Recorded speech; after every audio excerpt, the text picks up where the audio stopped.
कर्तव्यबोधः कुसुमाकरः। प्रथम स्वातन्त्र्य संग्रामकालः सः तस्य संग्रामस्य प्रमुखः आसीत् नानासाहेबः। यः नानासाहेबस्य उपस्थितिं सूचयेत् तस्मै 50,000 रूप्यकाणि दास्यन्ते इति घोषितम् आसीत्। आङ्ग्लसर्वकारेण अथ कदाचित् बुभुक्षया पिपासया श्रान्त्या च पीडितः नानासाहेबः एकस्य गृहस्य द्वारं ताडितवान्। द्वारस्य पुरतः नानासाहेबं दृष्ट्वा गृहस्वामिनी नितरां सन्तुष्टा। सा महता आदरेण तं स्वागतीकृत्य स्नानाय सर्वव्यवस्थाय भोजनं परिवेशितवती। तावता पुनः द्वारताडनशब्दः श्रुतः। तदा सा गृहिणी अवदत्, मम पतिः उपस्थितः इति भाति। स तु आरक्षकाधिकारी, अतः भवान् अट्टे निलीय तिष्ठतु। भोजनं समाप्य सः यदा बहिः गच्छेत् तदा भवान् अधः आगच्छतु इति। नानासाहेबः गृहस्य अट्टे निलीय अतिष्ठत्। सा गृहिणी द्वारम् उद्घाटितवती।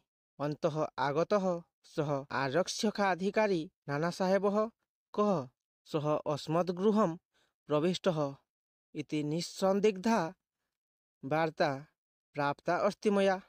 तं यः गृह्णात् तस्मै 50,000 रूप्यकाणि दास्यन्ते सर्वकारेण। तावत् धनं प्राप्तं चेत् अस्माकं जीवनं परमसुखमयं भवेत् इति अवदत्। तदा गृहिणी उक्तवती, किमेतत् वदति भवान्?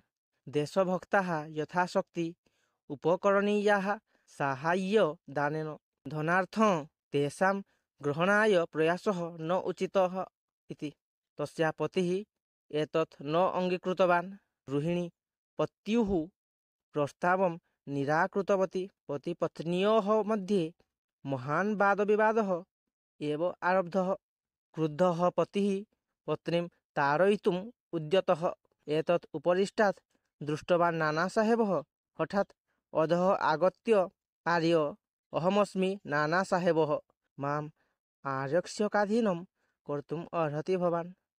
मत्कारणतः भवतः गृहे अशान्तिं न सहे अहम् इति अवदत्। नानासाहेबं दृष्टवतः तस्य आरक्षकाधिकारिणः महान् आनन्दः। सः झटिति कटिस्थां लघुभुशुण्डिकां हस्तेन गृहीत्वा अगर्जत्, हस्तौ उन्नय इति।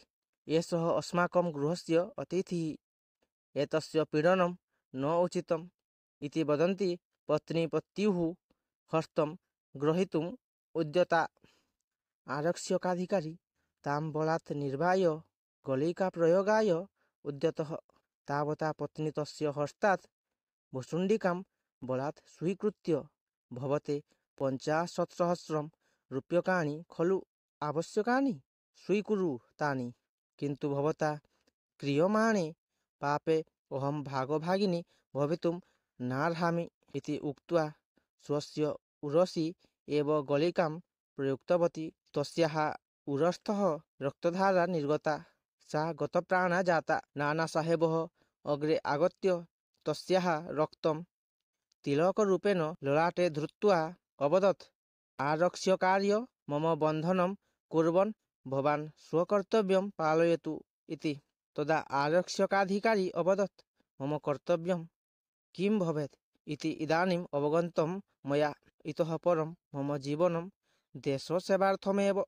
भवान् अचिरादेव इतः निर्गत्य आत्मरक्षणं करोतु। अत्र यत् करणीयं स्यात् तत्सर्वं समाप्य अहम् अपि देशसेवामार्गम् अनुसरिष्यामि इति।